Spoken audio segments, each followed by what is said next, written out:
They say she clawed her way out, that her fingers were worn to bone, and her throat was thick with soil. The first time they found Adeline Beaufort, the town thought it was a miracle. A woman dead for 6 years found alive, lying in a fresh-dug grave just behind the chapel. But then came the second Sunday, then the third. Each week, before dawn, the earth stirred, and each week Adeline was pulled from it again, still warm, still silent. And no one could say who buried her or why she always came back with dirt under her nails and someone else's lullaby on her lips. The boy was whistling when his spade struck something soft, not the dull thunk of root or stone, but the give of cloth and skin. He screamed, of course. Anyone would. But old Clem, the gravedigger, had seen worse than a child's mistake until he saw what came next. The dirt shifted like something breathing underneath. Not fast, not frantic, just steady, as if it had always meant to rise. The fingers came first, clawing their way up with trembling purpose. Then a wrist, caked in mud and worm slick. By the time the face emerged, eyes closed and lashes crusted with soil, Clem was already backing away, shaking the boy behind him. "Don't run," he hissed. "If you run, she'll follow." But the boy ran anyway, and Clem was left to watch the woman push herself upright inch by inch, breath by breath, until she sat in her own grave like she'd only just woken from a nap. Her skin was gray, her lips cracked, but her chest moved with breath. She opened her eyes, pale green, human. A wind rolled through the cemetery, and every headstone leaned just slightly toward her. Clem said nothing, just offered his coat and waited as she crawled free. She looked up at him, dirt flaking from her hair. "Where's my baby?" she whispered. Clem swallowed hard. He hadn't heard that name, Adeline Beaufort, since the night the church caught fire and the midwife vanished, since the body that was never found. He helped her up, like lifting someone from a dream. Her fingernails were blackened, curled, and broken at the base, each one stained with earth. Underneath, the skin was raw from digging. They brought her to the rectory because no one else would open their door. Not after what happened the first time she walked into town barefoot, trailing soil and silence behind her like a veil. Father Rue didn't ask questions. He watched her sit on the edge of the cot, hands folded like a girl awaiting penance, hair still heavy with wet grave dirt. She hadn't spoken again, not since that first whisper, "Where's my baby?" And now even that seemed like a dream someone else had. News spread faster than fire in St. Marthe. The doctor came and left white as linen. Sheriff Belloc offered no theories, only orders not to speak of it. But the gossip came from the women, and it reached the one person it needed to reach, Delphine Leroux, the midwife who hadn't delivered a child since the spring of '51. She arrived without knocking, a shawl clutched to her chest and her eyes hollowed by time. She walked straight into the room, looked once at the woman on the cot, and fell to her knees. "Her name's Adeline," she said. "Adeline Beaufort." The others stared. Delphine didn't blink. She was due with her first child. Husband gone to war. No family but an older sister who died the year before. She came to me in the night, saying her pains had started. Said she'd walked from the plantation by the cypress grove. I told her she was early, told her to lie down and wait. The midwife's hands began to shake. But the storm came hard that night. And I fell asleep. She looked up, tears collecting in the grooves of her face. When I woke, the room was empty, blood on the sheets. The front door open, no sign of the baby. Father Rue leaned forward. "We searched for days," Delphine whispered, "but no one ever found her. No grave, no witness. I thought she'd gone mad. I thought," her voice caught, "I thought she walked into the swamp to die." Adeline turned her head, just slightly. Her lips parted like she meant to speak, but only a breath came out. Her eyes were fixed on Delphine now, not accusing, not afraid, just waiting. Delphine reached forward, trembling. "Adeline, you remember me?" The woman didn't nod, didn't cry, but one tear slipped down the side of her face anyway, carving a clean line through the dirt. Delphine's fingers brushed Adeline's. Cold, yes, but not dead, not even close. They said you were gone, Delphine whispered. They buried nothing but rumor. Adeline blinked once, slow, then leaned forward, her voice no more than a thread. He came early, she said. He cried once. Delphine's face went still. Who did, child? Adeline looked past her. The baby. My boy. She placed a hand over her own ribs, as if trying to feel the echo of a kick. I heard him cry. Then someone took him. Dr. Thibodeau had seen death in every form, fevers that hollowed children, horses dragging crushed limbs, whole families lost to the swamp's whispering hunger, but nothing like the woman on the cot. He came with his hands steady and his mouth full of science. But by the time he finished his exam, his fingers were shaking. No pulse, no breath, not even the faintest flutter behind her ribs. And yet her skin was warm, flushed even, as if she'd just stepped out of a hot bath. This isn't possible, he muttered, wiping his spectacles. She shouldn't be speaking. She shouldn't be sitting upright. But Adeline Beaufort was very much upright, her eyes fixed on the doctor like he was a memory she almost recognized. Do you believe in borrowed time? She asked, her voice low but unbroken. Dr. Thibodeau didn't answer. He touched her wrist again, pressing harder. Still nothing. No beat, no resistance. Just soft skin, pliant and warm as any living thing. You have no heartbeat, he whispered. You should be. I know what I should be, she said. I remember the cold. I remember waking in the dark. I remember the worms. The room went still.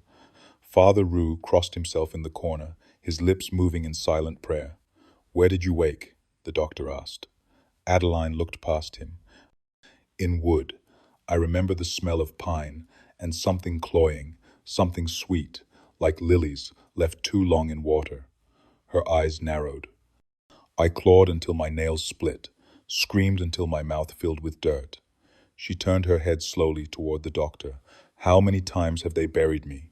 He swallowed. This was the second. Her expression didn't change. Then there will be a third. Adeline, Father Roux began, but she held up her hand. Each Sunday, I wake, I walk, I return.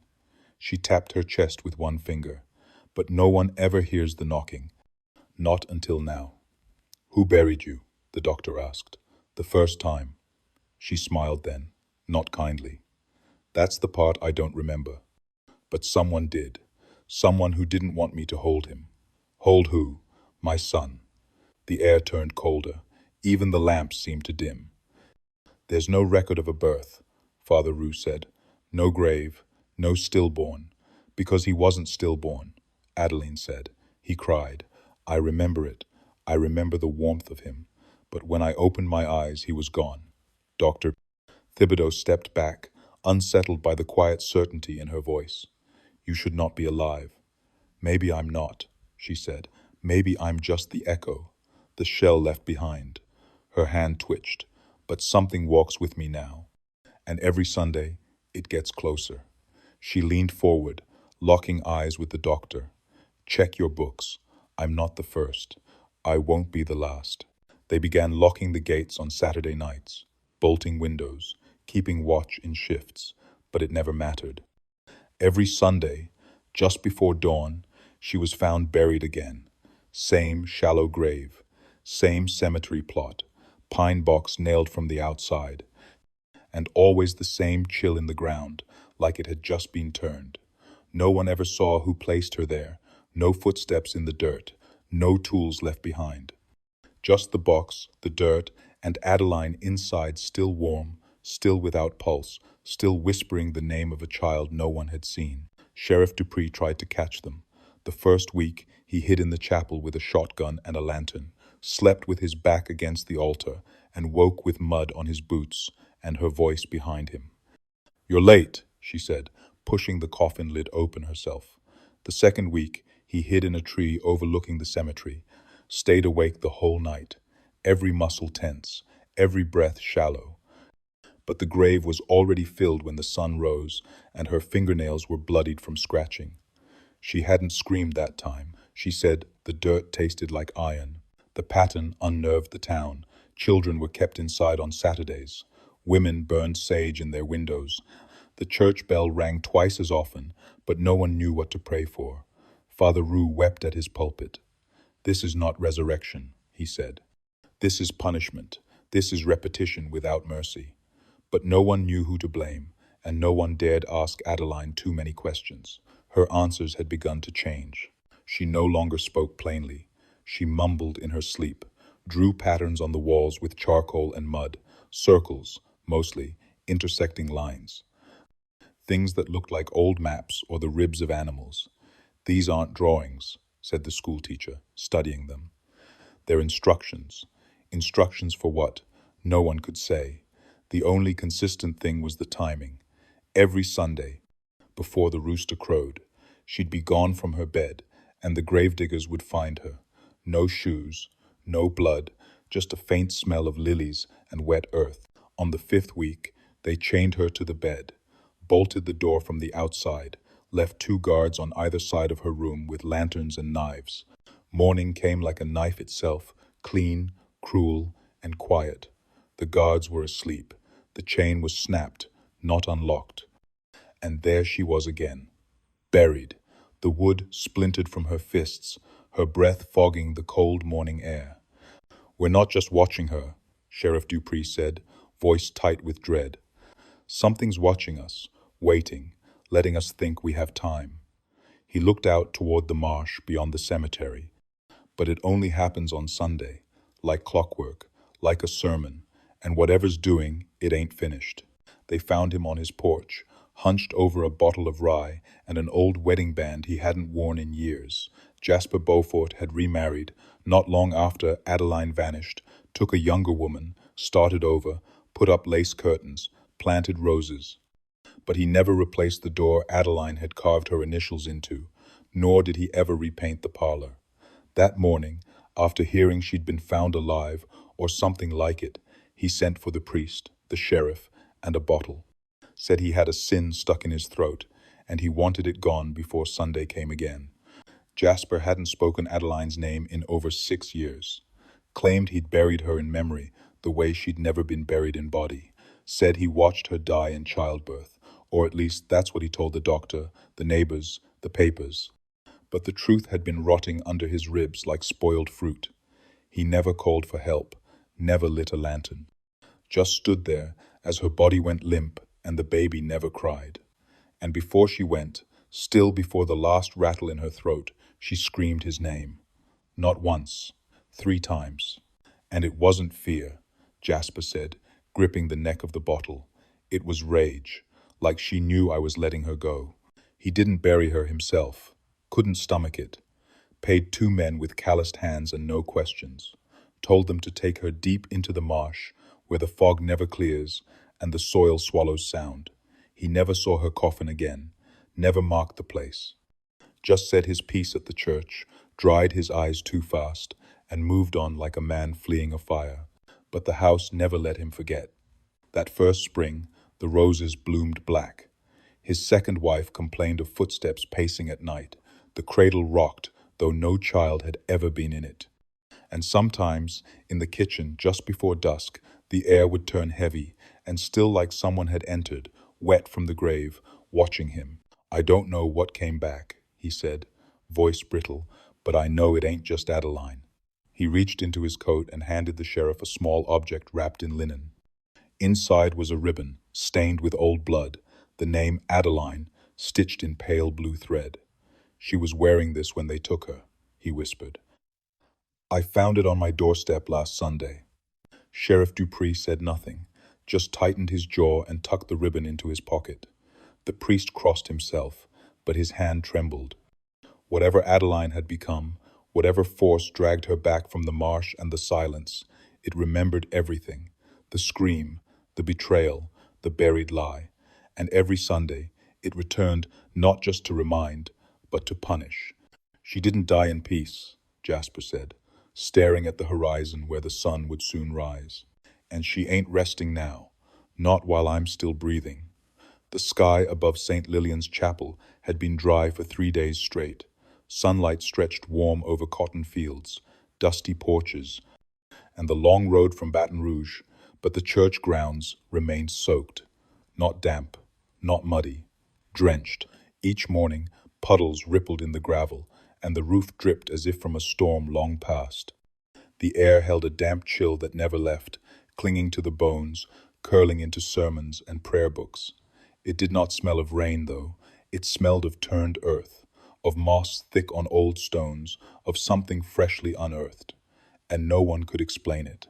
Father Lenoir had served there for over 2 decades, and in all his years, he had never seen anything like it. God weeps here, the elder women said, clutching their rosaries, though their eyes refused to meet his. But Lenoir had seen grief before. This wasn't grief, this was a warning.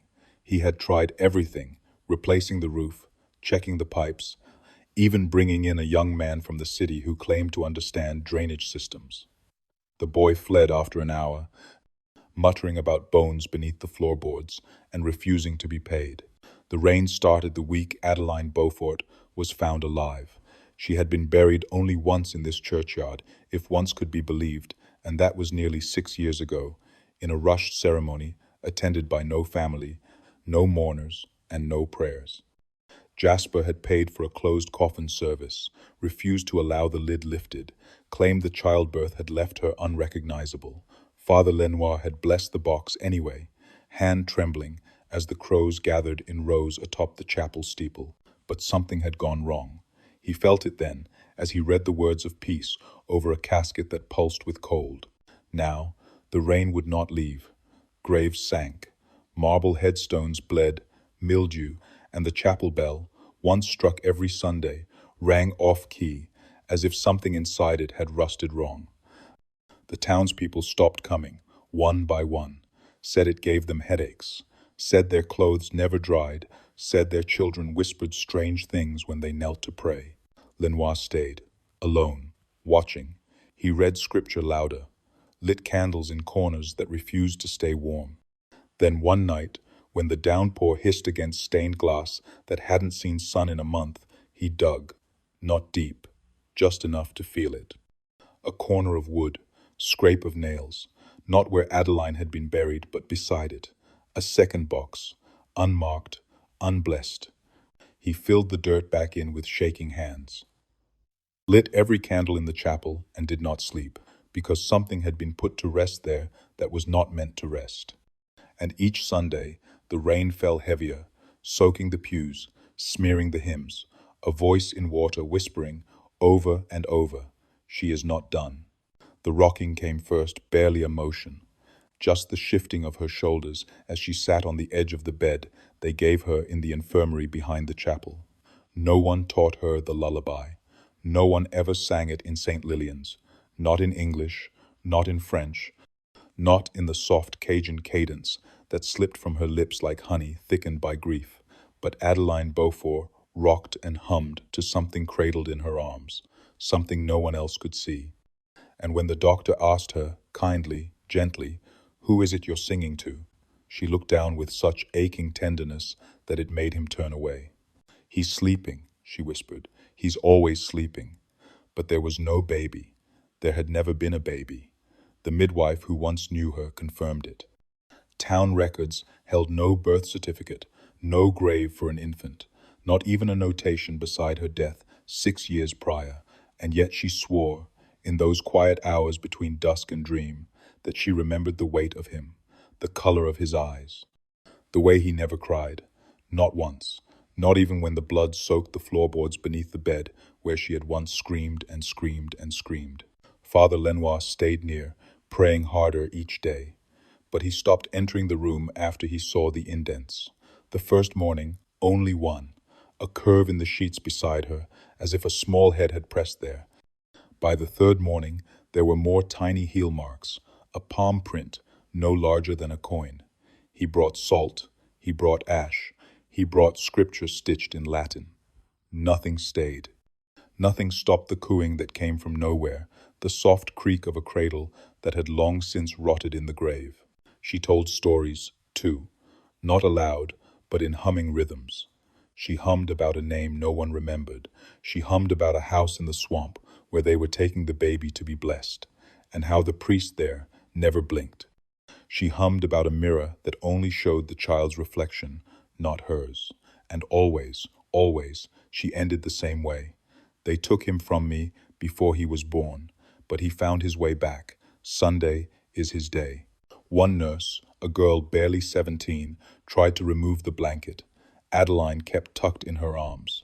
There was nothing in it, just air. But Adeline's scream that night curdled the walls. The girl left town by dawn, and now the others began to hear it too. A thump, gentle, rhythmic, like a tiny fist knocking from under the floor, as if something was trying to be born again. Not into this world, but out of something else. And Adeline, with her hollow eyes and hands that cradled the invisible, just smiled. "He's growing stronger," she said. "Soon, he won't need me to carry him anymore." They heard him scream before they found him. Little Thomas Beauregard, son of the groundskeeper, had been playing hide and seek with no one in particular, as he often did after Mass. The other children didn't like the chapel's rectory hall. It smelled too much like old wax and wet stone.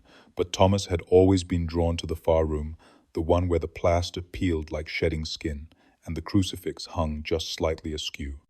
It was there, behind the crumbling panel near the fireplace, that his fingers caught the edge of something dry and folded. He pulled once, twice, and the wall opened like a mouth, spilling out letters, dozens, maybe more. All pressed flat and tightly stacked, tied with thin twine, the paper browned with age but unrotted, as if preserved by something colder than air. They bore her name, Adeline Beaufort, in the same careful handwriting Father Lenoir had seen in her childhood catechism records. But the dates made no sense. The earliest letter was postmarked 2 months after her burial, the most recent only 3 weeks ago. The ink was steady, not ghostly, not shaky. It spoke of things mundane and terrible in equal measure: a leaking roof in the attic, a child's laugh heard from the riverbank, the return of a man with teeth like piano keys who waited outside the chapel every dusk. But what rattled the priest most was the voice of the letters, calm, patient, devoted. "He speaks more clearly now," one line read. "The soil no longer dulls his thoughts. He tells me the names of the others, the ones who were taken like him." Another, "Do not be afraid when you hear the lullaby from under the floorboards. It means he has chosen you next." Father Lenoir burned one letter. The ash rose, then fell in a perfect spiral. The rest he locked in his desk, though some swore they later saw him wandering the grounds at midnight, whispering into the ivy along the chapel walls. Adeline, when shown one of the pages, did not react at first. Only after a long silence did she touch the handwriting, trace the curves of the letters with her fingertip, and say, "I don't remember writing them, but I remember meaning them." 80. Thomas has not returned to the rectory since. He says the wall still breathes at night, that when he passes it, he hears scratching not from mice, but from fingers, small ones, urgent, desperate to pass another letter through. As if death was not the end of Adeline's story, but the beginning of her correspondence. A quiet, relentless exchange between two worlds, one of light, one of soil, and somewhere in between, a child who will not rest until every wall has learned how to speak. They remembered the rain, not because it fell, but because it didn't. On the day of Adeline Beaufort's burial, the sky turned silver and the wind blew south, carrying with it the thick perfume of lilies that hadn't bloomed in years. The church bell tolled only once, though the priest was seen pulling the rope until his hands bled. No one looked directly at the coffin, not because they were afraid, but because, somehow, they already knew it was empty. It was her husband, Marcel, who insisted on a closed casket ceremony, claimed it was out of respect, said childbirth had been unkind, but the gravedigger, a man named Clovis, with hands like tree bark and eyes always fixed on the ground, swore under his breath that the box he carried weighed less than a newborn calf, less than a winter coat. When asked about it later, Clovis only said, "It wasn't a coffin, it was a lie in a box." No doctor signed a certificate. The midwife who'd assisted the night of the birth refused to speak, biting her lip bloody when pressed. The town's only physician was out of state. And the church records, when revisited decades later, revealed a blank space where the cause of death should have been. Just one word, scrawled faintly in pencil: returned. The few who attended the funeral remember oddities: a single bird circling the chapel, never landing, a candle that wouldn't light, no matter how many matches were struck, the faint sound of a cradle rocking from the back room, though the rectory had been locked since the storm 3 months prior, and Adeline's mother, frail, barely lucid, who whispered to the child seated beside her, "She's not in there, she's just looking for her way back." Years later, when the casket was exhumed after the first Sunday she was found alive again, what they discovered made the cemetery fall silent for a season. The pine had not aged. The fabric inside was still clean, but there were no remains. Only a single strand of dark hair twisted in a bow and a pressed violet pinned to the pillow, fresh as the day it had been placed. No insects, no rot, just the faintest impression of someone who had never truly lain there. And so the town began to murmur that perhaps Adeline Beaufort was never buried at all, that her body had never belonged to the dirt in the first place, that whatever had been mourned in that chapel was a placeholder, a decoy, something to ease guilt, to quiet suspicion, to lull the soil into sleep. But the soil had remembered, and every Sunday since, it had called her name not to keep her, but to give her back. The town was not prepared for silence. After 13 Sundays of digging, Adeline Beaufort from shallow soil, always warm, always breathing, never bleeding, they had grown used to the ritual. It became an uneasy part of life in Belmire, like the sulfur in the well water or the crows that circled the chapel steeple each dusk. So when the sun rose on the 14th Sunday and the bell did not toll, when the cemetery showed no signs of disturbance, when the earth remained undisturbed and no dress hem peeked from the moss, people noticed. And they did not rejoice. They locked their doors. By afternoon, the stillness grew heavy. Children were kept inside, blinds drawn with shaking hands. No horses neighed, no dogs barked. The priest stood at the edge of the cemetery, staring at the unbroken soil with a kind of dread usually reserved for open graves. He whispered the psalm meant for exorcisms, and each time the wind cut him off on the same word: deliver. That night, just past the hour, when the chapel bell should have struck 8, the sky split with a thunderless flash.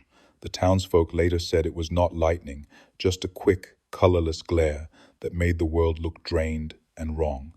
Then came the silence, thick as wet cloth, followed by the screaming.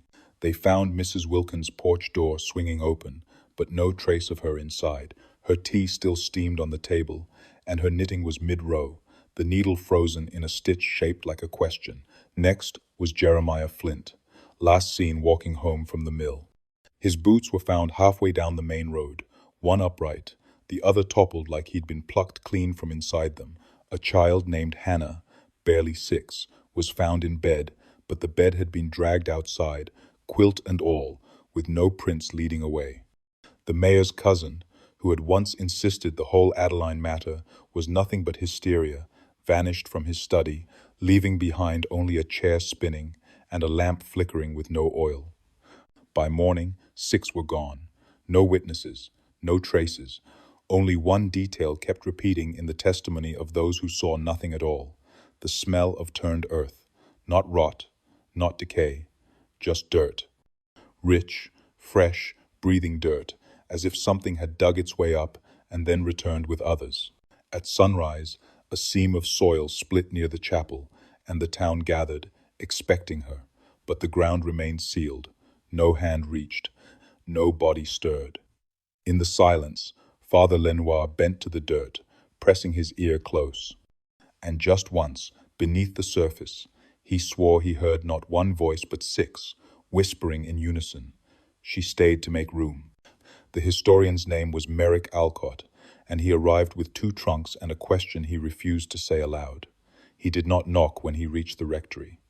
He simply opened his notebook, laid out his parchments on the chapel pew, and began to mark the town of Belmire with tiny red circles, each one dated, each one named, each one linked to a woman who vanished, returned, and vanished again.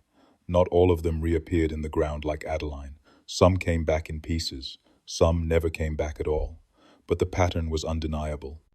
A loop of loss, repeating every 30 years or so, always centered within a 12-mile radius of the old church, always on Sundays, always women. Merrick had seen something like this before, in villages carved out of salt basins, in towns drowned by their own rivers, places where no one spoke of the dead because the dead had not finished speaking. But Belmire was different. Here, they had names. He began with Annette Robichaud, buried in 1795, found alive the following week. She hanged herself in her cellar before the next Sunday. Then came Lisette Godet in 1816, found rocking an empty cradle behind the chapel, her dress caked in grave clay. She died clutching a doll made of her own hair. The townspeople called her the mourner. Adeline was the third, or so they thought. But Merrick kept turning pages, tracing names, pulling threads. The further back he went, the more the parchment darkened, ink faded, names smeared, but one sketch remained untouched by time.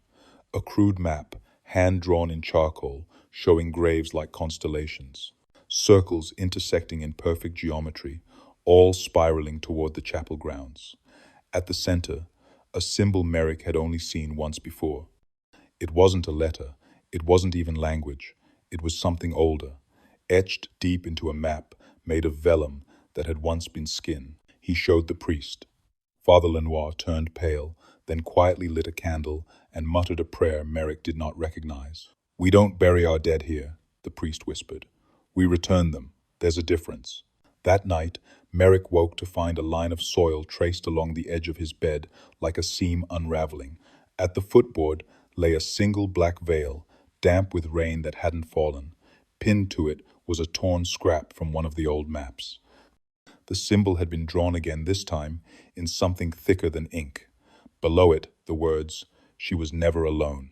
The historian understood then what the town had buried was not just one woman. It was a role, a duty, a cycle. Adeline Beaufort was only the latest name written on a pattern that stretched back beyond memory. A map, not of land, but of women, erased and returned, drawn again and again into the same soil, not chosen, bound. The collapse was sudden, but not loud. Those who were there say it was like watching something fall in reverse, graceful, dreamlike, as though the stones had simply remembered the weight they once carried and gave in.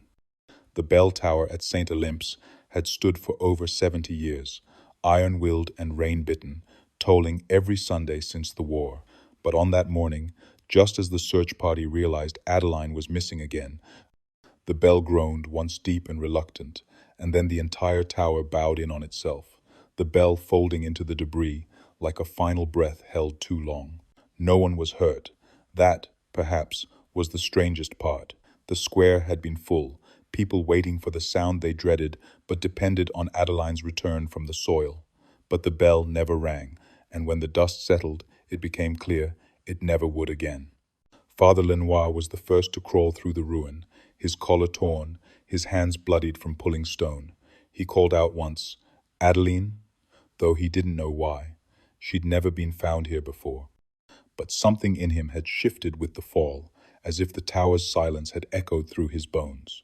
Then he saw it, white fabric caught on a split beam, fluttering like breath. A dress, simple, old-fashioned, stitched at the hem in a pattern no one recognized, and cradled inside it, wrapped like something sacred, was a single ribbon, navy, velvet, soaked in something wet and red that hadn't dried despite the rising heat. Lenoir didn't speak for hours. When he finally emerged, he placed the dress and ribbon on the chapel altar, then covered them with a shroud and locked the doors. He told the townsfolk the collapse was a sign, that the tower had done what they could not. It had stopped the cycle. But the people of Belmire did not believe him, because that night the rain came not over the whole town, just above the chapel ruins, a narrow curtain of water, falling like grief with no thunder to explain it. The carpenter, who examined the wreckage, found no rot, no fault in the beams. He found something else instead, carved inside the tower's stones. Beneath the layers of plaster were initials, pairs of them, dozens, perhaps more. All women's names, all dated. The last one was fresh. A. B. Beside it, barely visible, someone had scratched a single sentence into the stone. I will not be buried again. They say the bell still lies beneath the rubble, but no one dares touch it, because each Sunday, since the collapse, just before sunrise, the iron clapper inside shifts ever so slightly enough to make the stones around it vibrate, enough to be heard if you press your ear to the earth. It does not toll anymore. It warns. The cellar had long been sealed, boarded up after the storm of '52, when the rain sank the foundation and turned the vegetables to rot. Since then, no one had dared descend, not because of superstition, not at first. It was the smell, not of decay, but of soil that seemed too fresh, as though someone had turned it that morning, sweet and damp and humming with something alive. For years, the children of Belmire walked wide around the trapdoor in the chapel's pantry floor. It groaned when you passed over it, not like old wood, but like something breathing in its sleep.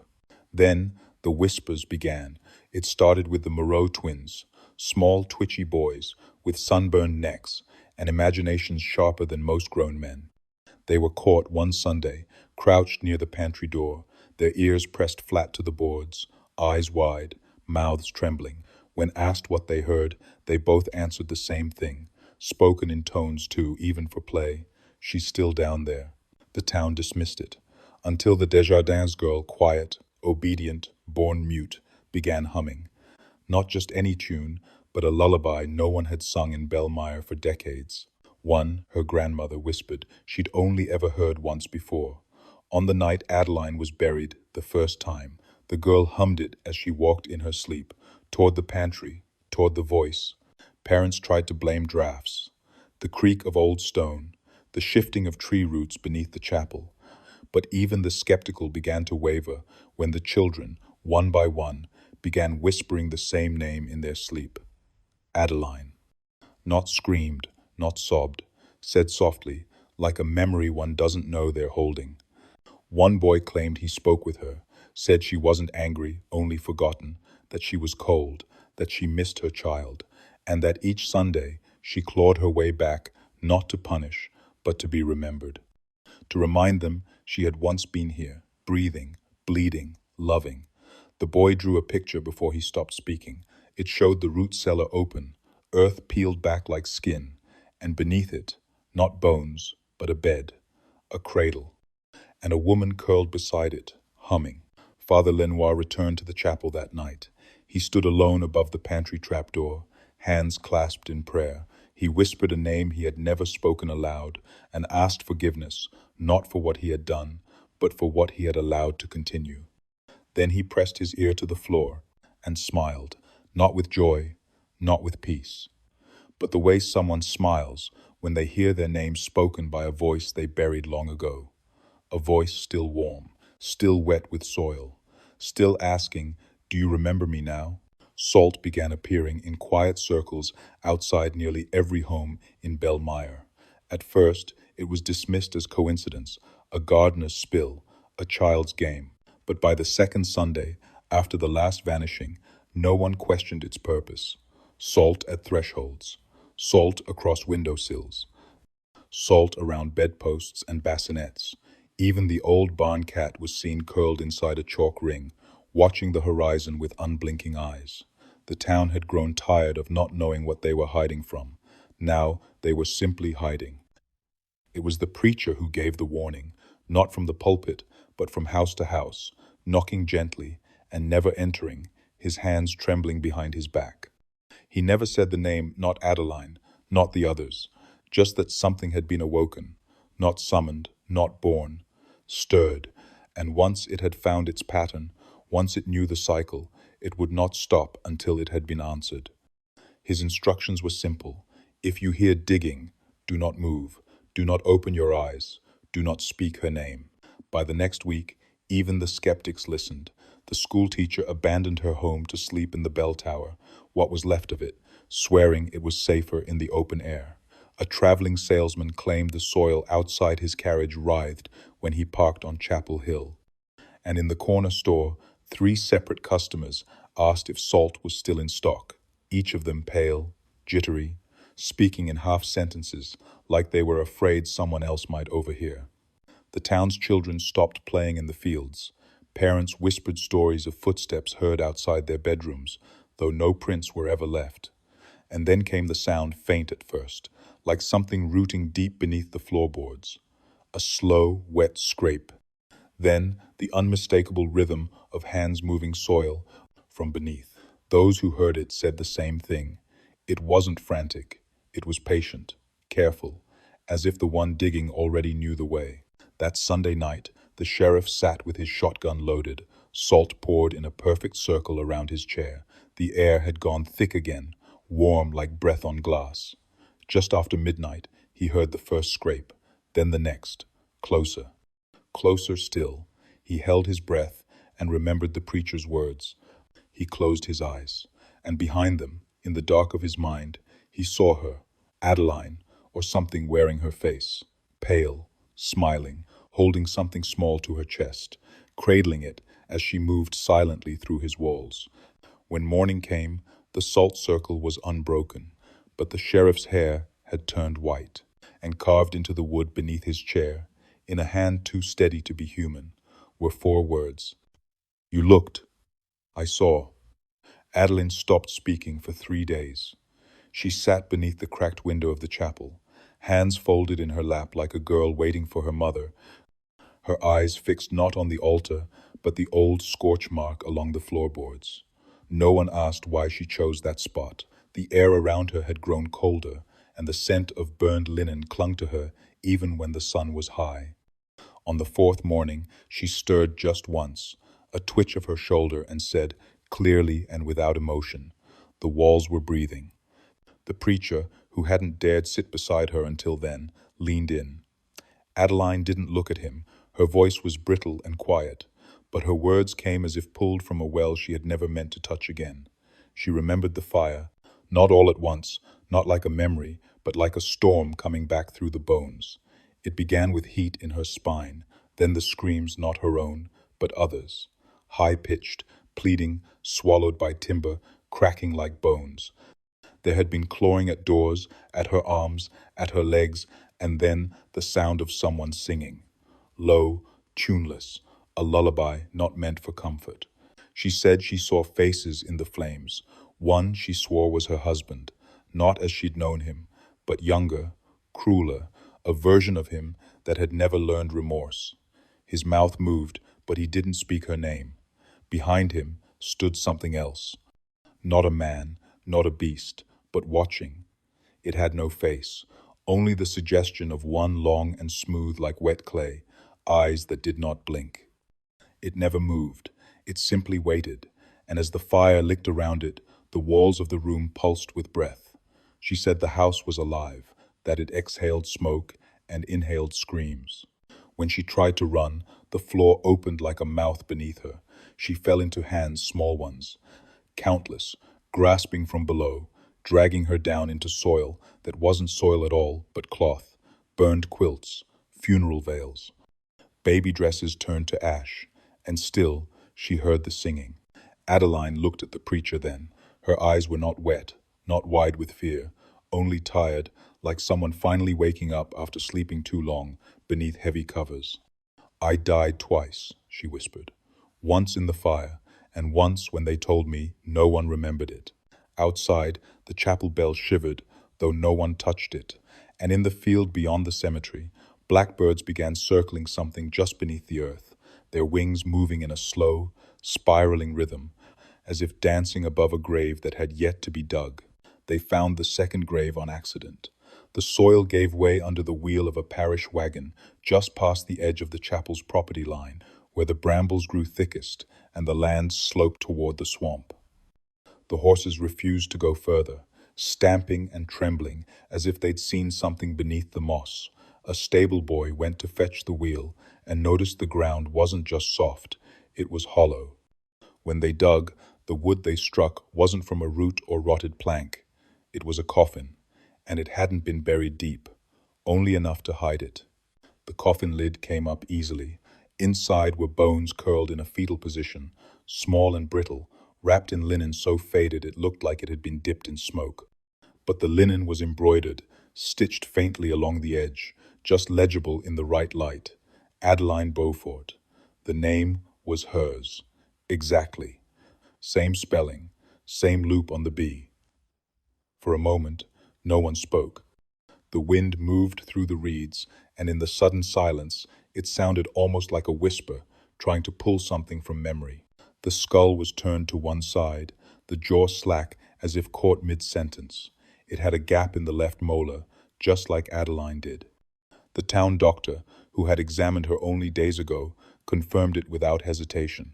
Same teeth, same healed fracture in the right wrist. But the bones were too old, they insisted. Dried out, cracked by time, there was no flesh left, no hair, no sinew, only dust and quiet.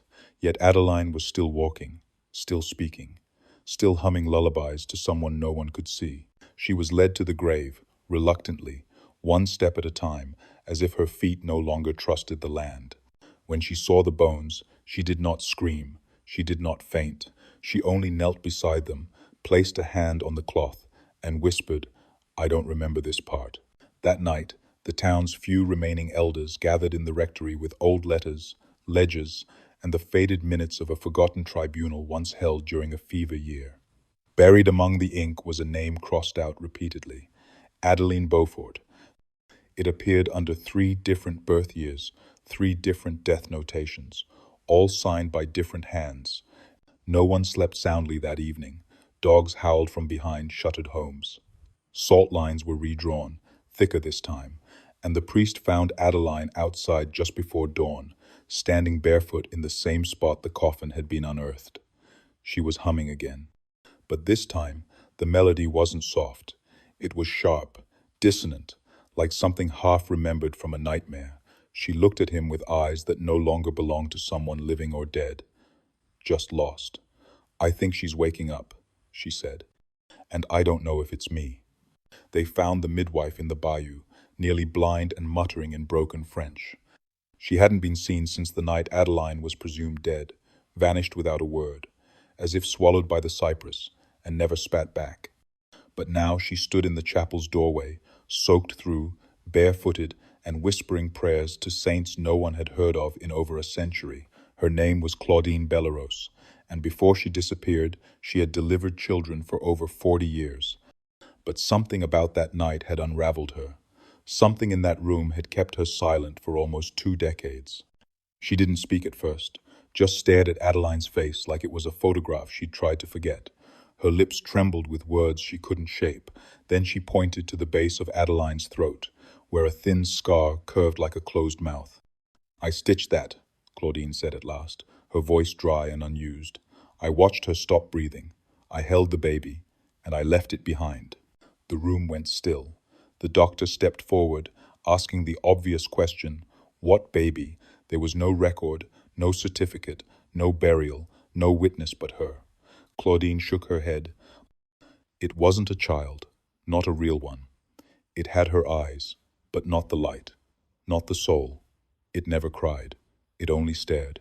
She described the labor, how it had begun like any other, how Adeline had whispered names into the dark, names that didn't belong to any living soul, how the oil lamp flickered blue and the air grew so thick it was hard to breathe. She said the room went cold, unbearably so, and that when the baby emerged, it came with open eyes and a silence so deep it felt like it had swallowed the sound from her ears. It looked at me, and I forgot my own name. Claudine had fled. Not because of what she'd seen, but because she'd felt something follow her. She claimed it stayed with her in dreams, something with too many shadows, and a voice made of dirt, and every Sunday since, she said, she'd heard digging beneath her floorboards. When she tried to leave the chapel, her feet bled. There were blisters in the shape of rings, like she'd been shackled by something not of iron but memory. Before she was taken to rest, she reached for Adeline's hand, not to comfort her, but to confirm something, something she had been too afraid to believe. When her fingers touched the skin, she gasped. "You're warm," she whispered, eyes wide. "But it's not your warmth." Later that night, a nurse tending to Claudine found her bed empty, the sheets damp with swamp water, and one phrase carved into the wooden headboard with a bone. She bore what should not be born. No footprints were found. But the cradle in the chapel, long unused, was rocking gently, though no wind blew. They had meant only to repair the cracked stone tiles around the old baptismal font, centuries worn from damp and footfall. But once the workers pried the marble slab free, a hollow sound answered back. Not the solid thud of packed earth, but something deeper. Something, waiting. The priest insisted they stop, that it was sacred ground. But curiosity pressed harder than caution. They lowered lanterns and dropped into the dark. What they found beneath the chapel was not marked on any blueprint, nor listed in the parish records. It was a low chamber, the ceiling barely taller than a man, built of clay brick and bone-colored mortar. It smelled of ash and old rain. In the center lay a shallow basin, carved directly into the floor, dry now, but ringed with blackened wax and fragments of fabric, as though someone had tried to baptize something that would not drown. But it was the walls that arrested them. Carvings covered every inch, etched with a blade, not chisel. Dozens of images, all the same woman. Adeline, her face captured in sleep, again and again, sometimes peaceful, sometimes twisted in pain. In one carving, her hands were folded over her chest, like the dead. In another, they clawed upward through the ground.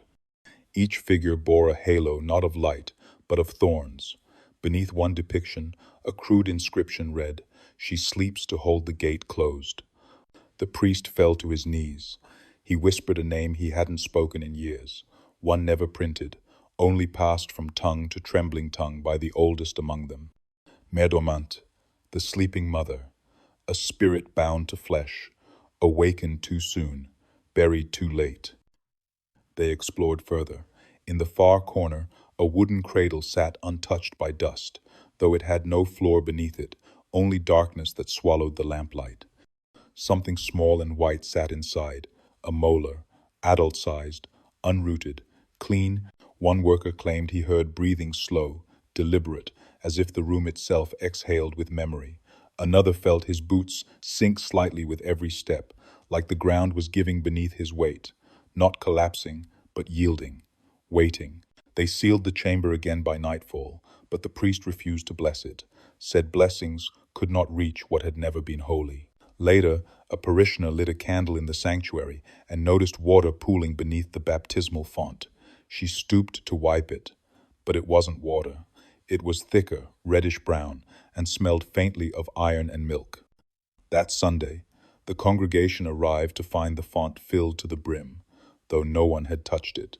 Floating inside, a white ribbon, still wet. From that day on, every baptism held in that church was followed by the same whisper during the final prayer.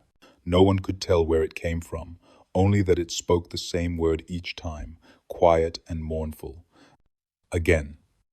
The boy had never seen light. Born blind, with pupils like milk-glass marbles, he navigated the world through sound and scent, fingers trailing along surfaces like whispers seeking memory. But one morning, Sister Colette found him hunched over a scrap of parchment, charcoal smudged on his hands, his brow furrowed in the kind of concentration only vision grants. He was drawing, not lines or nonsense scribbles, but a face. And not just any face. Adeline's. It was unmistakable. The sharp cheekbones, the downturned eyes, the lips parted slightly, as if caught between words and silence. The shading was impossibly precise, capturing the way her expression always seemed suspended between peace and grief. The sister asked him, gently, how he could draw something he had never seen. He shrugged.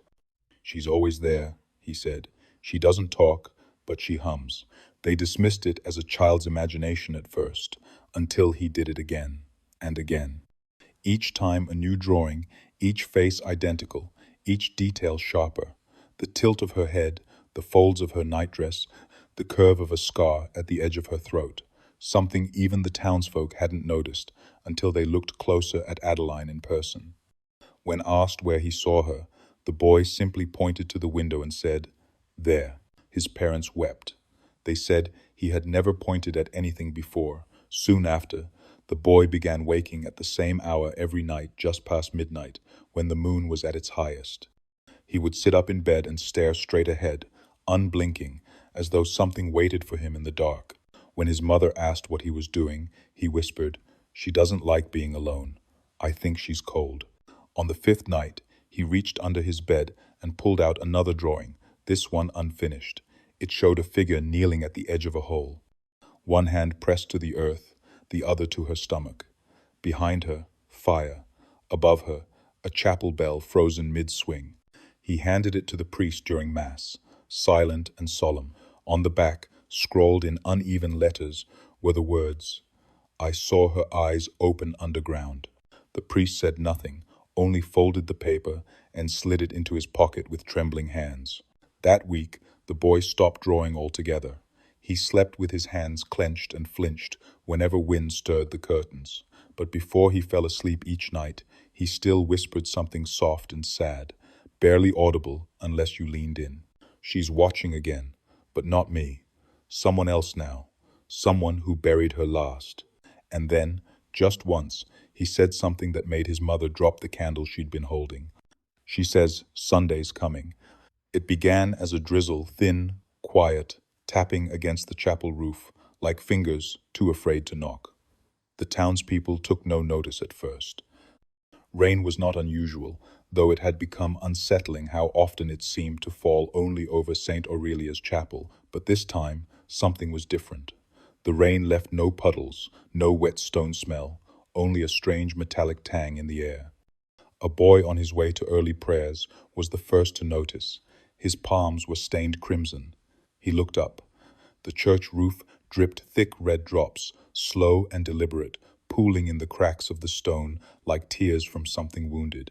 By the time the priest arrived, a crowd had gathered, quiet and breathless. No thunder, no lightning, just a gentle patter of red falling from the sky, but only above the chapel. A woman shrieked when the drops touched her sleeve and did not dry. They soaked into the fabric like ink into paper, staining deep and permanent. Another man dipped his finger into a puddle and sniffed. He did not speak, only crossed himself and walked backward away from the building. Inside, the church was dry, but the statue of St. Aurelia wept. Thick crimson rivulets streamed from her glass eyes, staining her cheeks. The crucifix behind the altar bore a single red streak down Christ's ribcage, as if someone had retraced the wound that was already there. And behind the pulpit, the air was heavy. Not hot, not cold, just full, as if breath and silence had become a solid thing, pressing down on everyone who dared to stand there. That night, they searched again. The earth by the east cemetery wall looked disturbed, so they dug, candles flickering in cupped hands, prayers muttered through teeth.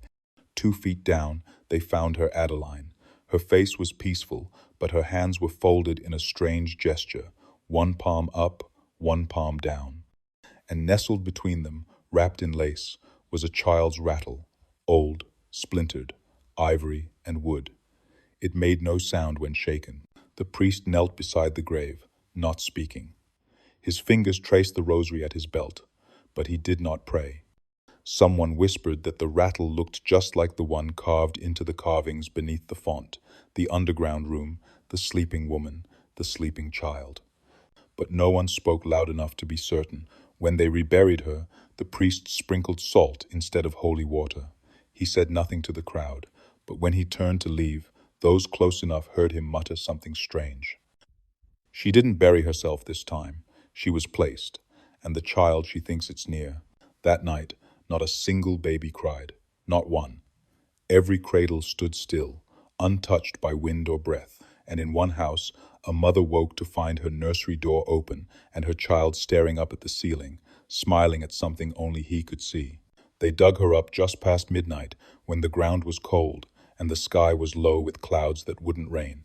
A team of state officials arrived in black coats and wide hats, summoned by whispers of resurrection, irregular death records, and a body that would not stay where it had been buried. They worked in silence, unearthing the latest of her graves, marked simply with a wooden cross that hadn't been there the day before.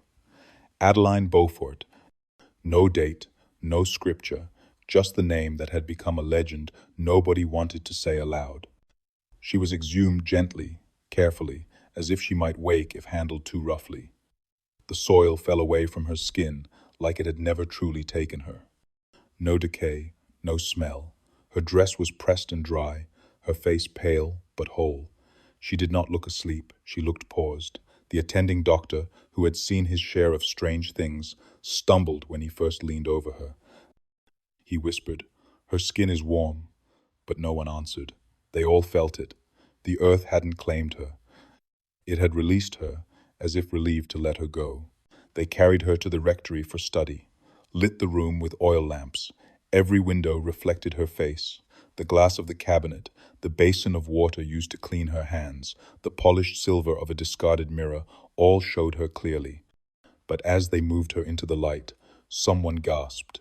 Her reflection shimmered in every surface, but she cast no shadow, not beneath her feet, not beneath the table, not on the white sheets beneath her body.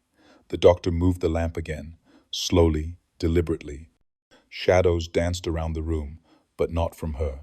One man dropped to his knees and began reciting prayers, not in fear, but in awe, as if he were witnessing something that had stepped too far beyond the veil of God's design. Another backed toward the door and refused to look at her face. "This is not death," he murmured. "This is what waits after." Then came the water. The doctor filled a metal basin to clean the dirt from her wrists. When he poured it, the water stilled unnaturally fast, as if resisting movement. Her face appeared in it not like a reflection, but as if she were beneath the surface, watching. The moment his fingers touched her skin, the water rippled, and in the corner of the room, the lamp flared and went out. The others rushed to relight it, but when they turned back, her head had shifted, tilted just slightly toward the basin. Lips parted. One of the men emptied the basin onto the ground. The floor absorbed it quickly, and there, in the puddle, her shadow appeared, long, thin, curled, like it was trying to climb out. No one spoke after that. They wrapped her again and returned her to the grave by dawn. But the next morning, a boy fishing in the marsh swore he saw a pale woman's face in the still water. She was mouthing something. He couldn't hear it, but her reflection reached toward him and left no ripples. They brought her to the edge of the bayou before the sun rose, where the air hung heavy and still, thick with rot and morning mist. A pyre had been prepared, cedar, swamp ash, and dried palmetto, soaked in oil and ringed with stones pulled from the old church foundation. This was to be the 13th burial. They said 13 was a closing number, a sealing one, a nail in the door of something too long left ajar. The townspeople gathered in silence, none eager to be close to the flame, but all knowing it had to be done. Her body lay upon the pyre, wrapped in the white linen that had once shrouded her on the 3rd, 6th, and 11th burials. Her face was uncovered. It always had to be. A preacher from Saint-Lazare stood beside her with a Bible clenched tight, his thumb pressed so hard against the cover it turned pale. "Let this be the end," he whispered, not a prayer, just a plea. They lit the fire at each corner, careful not to meet each other's eyes. The wood caught immediately, burning bright and fast. Heat twisted the air, warping the trees and turning breath into smoke, but the flames never touched her. They danced around her body, hissing like snakes, flaring high and then collapsing inward, but her skin remained untouched, no blister, no blackening, not even a curl of singed fabric. She lay at the center of the blaze like a figure painted in oil, still and impossible. Then her chest rose, not sudden, not violent, just a breath, like someone sighing in their sleep. One man cried out, another turned and ran. The preacher dropped the Bible and fell backward into the mud, trembling. Adeline's eyes opened, slow, bleary, like a woman waking after a long dream. She did not scream, she did not sit up. She simply blinked twice and turned her head toward the preacher. The fire died instantly, not a flicker, not a hiss, just silence. Smoke curled upward in thin, retreating streams. The pyre stood whole and cold. Not a single ember remained. Adeline sat up. She looked at her hands, then at the people frozen around her. Her lips moved. No sound came out at first. Then, softly, so quiet, the bayou barely heard it. "It isn't done." Someone sobbed. A woman dropped to her knees. The preacher picked up his Bible with shaking hands, but he didn't open it. His voice cracked when he said, "What do you mean?" Adeline turned her head to the east, toward the marsh path that led to the old cemetery, now flooded and overgrown. "There's still one more," she said, and then she laid back down, eyes wide open, breathing slow, waiting. The children called it the breathing box. They found it by accident, chasing frogs through the cypress thickets, where the trees leaned like eavesdropping old men. It sat half-sunken in the earth, tucked beneath a willow whose roots wrapped around it like fingers too tired to keep holding on. The coffin was old, older than any of them could explain. The brass handles were green with age, and its corners were swollen with rot. But it wasn't the age that frightened them. It was what it did. Every Saturday at dusk, without fail, the lid would close, slowly. No hands touched it. No wind moved through the trees. It would settle, shut, like something laying itself down to sleep. And by Sunday, at first light, the lid would gape again, wide and silent, just enough to show the empty satin interior. Always empty, always waiting. They tried burying it. Once. The oldest boy, Caleb, brought a shovel and cursed under his breath as he dug. The dirt came up soft, too soft. By nightfall, the hole was deep and the coffin was pushed in. They stood around it, watching the moon glint off the wet soil. When they returned the next morning, the earth was flat, undisturbed, and the coffin sat exactly where it had been before, not a speck of dirt on it. The children told no adults. They stopped going after the second week, when the youngest, Annie, claimed she heard humming from inside. Not a voice, exactly, but something trying to remember how to sing. She started drawing the coffin in her schoolbooks after that over and over, always with a figure beside it. A woman in white, no face, just a veil. One Sunday, in early spring, the preacher's daughter disappeared. Her name was Elise, and she was last seen walking the creek path near where the coffin slept. When they found her, bonnet snagged on a branch, they sent out dogs.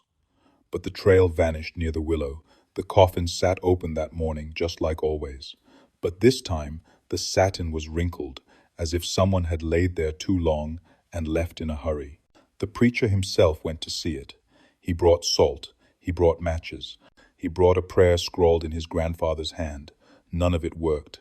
When he threw the salt, it vanished before touching wood. The matches wouldn't strike. The prayer turned to ash in his mouth before he finished the third line. He whispered one word, Adeline, and the trees seemed to shudder. By the time the town fenced off the area, the children had already given it a name. Not the graveyard, not the forest. They called it her door. And every Sunday, even now, someone swears they hear it creak open. Not loud, not dramatic. Just enough to remind you that it's still waiting. Waiting for the one it belongs to. Comment which state you're from, and if you'd ever dare walk near her door. If this story sent a chill down your spine, don't forget to like, subscribe, and join us here at the Black Chapter for the next horror that should have stayed buried.